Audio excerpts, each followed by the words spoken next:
समझ लीजिए कि आपका जो पेपर आएगा वो ऑफलाइन आधारित पेपर होगा, जैसे 17-18 फरवरी को हुआ था, वही ओएमआर आधारित। ठीक है बच्चा, 150 प्रश्न पूछे जाएंगे और आपके टोटल विषय कितने होते हैं? 4 विषय होते हैं, जिनमें 150 प्रश्न पूछे जाएंगे और समय आपको 2 घंटे अर्थात 120 मिनट मिलेगा।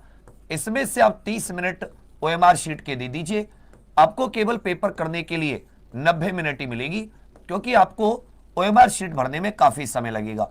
तो पेपर करने के लिए आपके पास कितना समय? 90 मिनट के आसपास, 90-100 मिनट मान लेते हैं। सही उत्तर के लिए आपको 2 नंबर मिलेंगे, प्रत्येक सही उत्तर के लिए। जितने भी क्वेश्चन का आप सही उत्तर देते हैं और प्रत्येक गलत उत्तर के लिए आपका आधा अंक काट लिया जाएगा, या ये नेगेटिव मार्किंग है। अब जो आपके सामने क्वेश्चन आता है कि क्या पेपर हार्ड आएगा या पेपर आसान आएगा, तो मैं आपको सभी को बता दूं, पेपर हार्ड नहीं आएगा, पेपर कठिन नहीं आएगा बच्चा। ये 12th क्लास का पेपर है, ये 12th क्लास का पेपर है, कांस्टेबल लेवल का पेपर है, वो कभी भी इसको हार्ड नहीं बनाते। आपका पेपर बहुत इजी आएगा, एकदम नॉर्मल पेपर नहीं होते, नॉर्मल पेपर, सब कुछ सिलेबस से। और अगर आप बिल्कुल कहीं सही जगह पढ़ रहे होगे, जो व्यक्ति पूरा सिलेबस आपको कराता है, रिवीजन कराता है, तो आपको 1-2 क्वेश्चन छोड़ के एक भी ऐसा क्वेश्चन नहीं लगेगा कि जो आपके पढ़े हुए से बाहर का हो। फिर से मैं आपको एक बात रिपीट कर रहा हूं, अगर आप सही जगह पढ़ रहे हैं, सही टीचर से, ऑनलाइन ऑफलाइन कैसे भी, तो वो व्यक्ति जानता है कि उसे क्या पढ़ाना है, क्या नहीं छोड़ना, कितनी बार रिवीजन कराना है। तो अगर आप किसी सही जगह पढ़ रहे होगे तो आपको पेपर बहुत ही इजी नॉर्मल लगेगा, सब कुछ पढ़ा हुआ।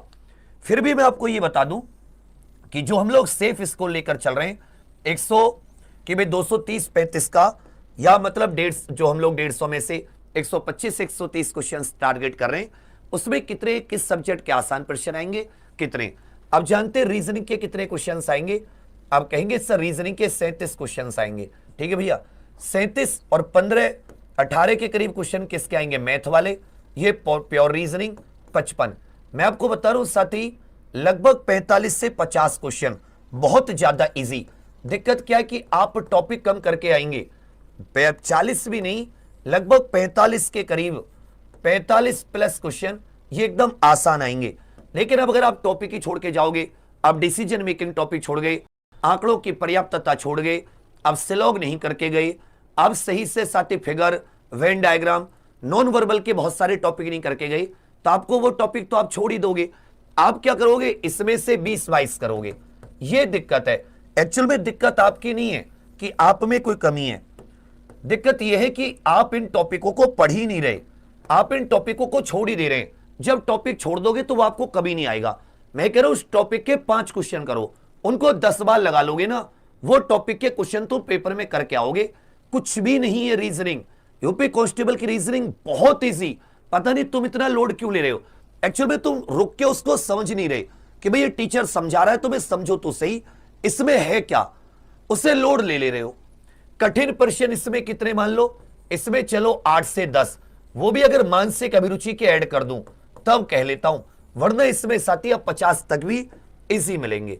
अब गणित की बात करें, गणित में क्योंकि साथी वैसे तो 38 क्वेश्चन होते हैं, लेकिन 18 क्वेश्चन रीजनिंग में चले जाते, 20 क्वेश्चन ही मैथ्स के, उसमें से आप साथी आराम से 16 के करीब क्वेश्चन कर सकते हो। 3-4 क्वेश्चन हार्ड मान लेता हूं।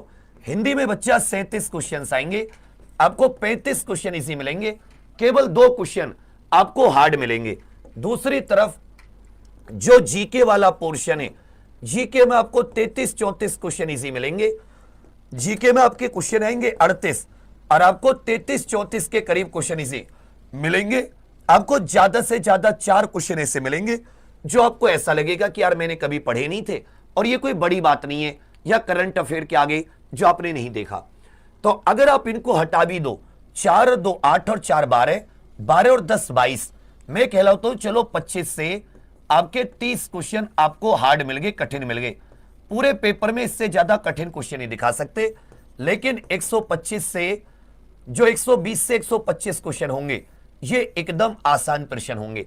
अब तुम क्या करते हो कि इस कठिन के चक्कर में, इसके चक्कर में आप पेपर में रुक जाते हो। पेपर में कहीं भी कठिन क्वेश्चन आ गया, आपका पूरा फ्लो बिगड़ जाता है और आप जिन क्वेश्चनों को सही करके आ सकते थे आप उनको भी, तो आपके पास समय है 20-25 दिन का।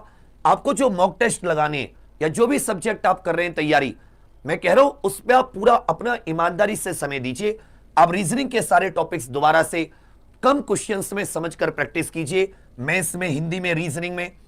और आपको यह अभी मॉक टेस्ट में देखना पड़ेगा कि मैं किन क्वेश्चंस को छोड़ दूं, कौन से क्वेश्चंस ऐसे जो मेरा समय ले रहे हैं। जरूरी नहीं कि कभी वो क्वेश्चन ऐसा है कि उसका उत्तर ही नहीं निकल रहा। जो क्वेश्चन समय ले मैं उसे भी कठिन मान के चल रहा हूं कि जो क्वेश्चन आपका समय ज्यादा ले या आपसे सॉल्व ना हो या आपको उसका कॉन्सेप्ट ना आता हो, तब भी तो आपको यह देखना पड़ेगा ऐसे कौन से क्वेश्चन है जो मेरे पढ़े हुए में से हैं, जिनको मैंने अच्छे से रिवीजन किया है। और आप अपने पेपर में इतने क्वेश्चन आसानी से पाओगे। और पिछली बार जो आपके मानसिक अभिरुचि में 10-12 प्रश्न गलत हो रहे थे, इस बार हम मानसिक अभिरुचि भी सीखेंगे। कल रात 10 बजे मैंने मानसिक अभिरुचि की क्लास लगा रखी है। कल रात 10 बजे आप सभी लोग एक बार बताइए, अच्छा किया बुरा किया। यह मानसिक अभिरुचि की क्लास लगा रखी है आप सभी के लिए। एक क्लास में मैं आपको यह समझा दूंगा मानसिक अभिरुचि के क्वेश्चंस को टैकल कैसे करना है, मानसिक अभिरुचि के क्वेश्चंस को सीखना कैसे। अगर तुम इसके गलत नहीं करके आए तो यहां तुम 50+ सही करके आ सकते हो, इसमें और कम कर लो। ऐसी अच्छी चीजें आपको बताऊंगा, एक आध क्वेश्चन की तो कहता नहीं तो मानसिक अभिरुचि के 99% क्वेश्चन आप सही करके आओगे और बहुत कम समय में। जो आपको अभी बहुत ज्यादा समय लग रहा था ना, बहुत कम समय में, चुटकियों में, अभी बताऊंगा कैसे। तो अंत में बस एक राय मेरी आप मान लेना कि आप कुछ भी करना, अब बस एक्यूरेसी रखना। सबसे अहम एक्यूरेसी है, क्योंकि 10 शिफ्ट है नॉर्मलाइजेशन होना। कुछ भी करके गलत मत करना, चाहे आप क्वेश्चन छोड़ देना। मैं कह रहा हूं सारे सब्जेक्ट मिला के आप साथी 25-30 क्वेश्चन छोड़ भी दोगे ना, कोई टेंशन नहीं है। 120-25 कर लेना, इसमें भी तुम सुपर सेफ हो। और अभी मेरा जो तरीका है, जो मुझे एक आइडिया लग रहा है, जिस तरीके से मैंने अपना एक आइडिया लगाया है कि चाहे हम संगम की बात करें जो हमारा अभी एग्जाम पर ऑफिशियल एप्लीकेशन पर है 249 रुपए में, या अपने पुराने कोई बैचेज ज्वाइन किए, या यूट्यूब पर भी मेरा ये आइडिया है कि अभी भी अगर आप हमारे साथ जुड़ जाते हैं और अगर मैं आपको मानसिक अभिरुचि समझाने में कामयाब हो जाता हूं तो आप स्कोर को 140+ भी रख सकते हैं, क्योंकि हमें उतना समय मिल चुका है। मतलब हम लोग इस बार रिकॉर्ड भी तोड़ सकते हैं।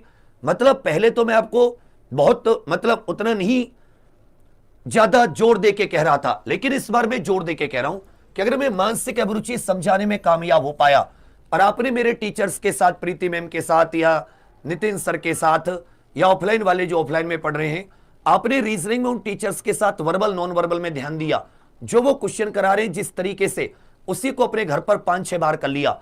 मैं इस बार कसम, मैं सही बता रहा हूं। और जैसे क्योंकि जीके मेरे हाथ में, मैंने सब कुछ सेट कर रखा है, जीके के सारे टॉपिक, करंट सब कुछ, हिंदी सब कुछ है ही, मैथ्स भी। आप इस मैथ्स में विपुल सर, मोहित सर, इस बार आप पेपर का सुअर बना दोगे। हम लोग इस बार बहुत पॉजिटिव है माइंड से। ऐसा होता है ना बेटा, जब आप तैयारी करते हो या कराते हो तो आपके अंदर एक फीलिंग आ जाती है, यहां पर एक गुडविल, यहां पर एक अच्छा लगने लगता है कि हाँ भाई मैं तैयार हूं, मेरी तैयारी पूरी है, मैंने तैयारी पूरी करा रखी है।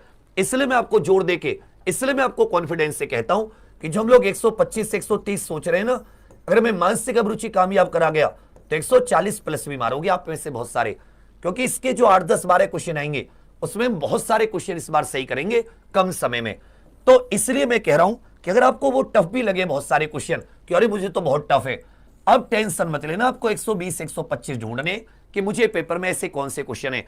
बस आप ये जरूर याद रखना कि आपको किसी भी तरीके से एक भी क्वेश्चन गलत नहीं करना।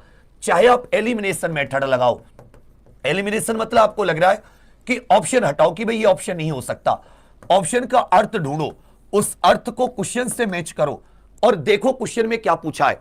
90% क्वेश्चंस में आप कामयाब हो जाओगे, लेकिन क्वेश्चन गलत मत करना, चाहे उसे छोड़ देना। यह बात समझ में आ रही है तो यस लिख दीजिए सभी लोग। यह बात आपकी समझ में आ रही है तो यस लिख दीजिए। और सती इसी चीज को हम लोग बिल्कुल कि कैसे हर सब्जेक्ट में, चाहे रीजनिंग के वो नॉन वर्बल के कठिन टॉपिक हो, जैसे अभी वेन डायग्राम की क्लास करवाई थी नितिन सर ने, प्रीति मैम भी करवाएंगी अभी परसों से। रीजनिंग हो, मैथ्स की किस प्रकार number system, LCM, HCF, 12th class का पेपर है केवल ये, कांस्टेबल लेवल का, कुछ भी टफ नहीं आता। आपको लोग सीजीएल वीजीएल की मैथ करा रहे हैं, क्या फायदा उसका, फालतू लोगों के चक्कर में पड़ रहे हो। जब पेपर निकल जाएगा, नुकसान हो जाएगा, तब याद आएगी कि हमारे तो बड़े भैया बिल्कुल सही बात बता रहे थे। बेटा मुझे बहुत अनुभव है इस एग्जाम का मैंने बहुत अपने आंखों से, क्योंकि सबसे पुराना हूं, मैंने बहुत एग्जाम 3-4 भर्तियां निकाल दी। 41,520, 49,568 जेल वार्डर, ये चौथी भर्ती है यूपी कांस्टेबल की। किसी किसी की ये पहली भर्ती है। 99% यूट्यूब पर मेरी चौथी भर्ती है, तो अनुभव में कमी नहीं है। और मैं बार बार यही कहता हूं कि तुम ज्यादा सही करने के चक्कर में फंसते हो। तुम छोड़ दो 20, 25, 30 क्वेश्चन, तभी तुम 120, 25 कर लोगे। तो यही हमारा तरीका है जो हम लोग अपने आप को संगम में लेकर चलते हैं।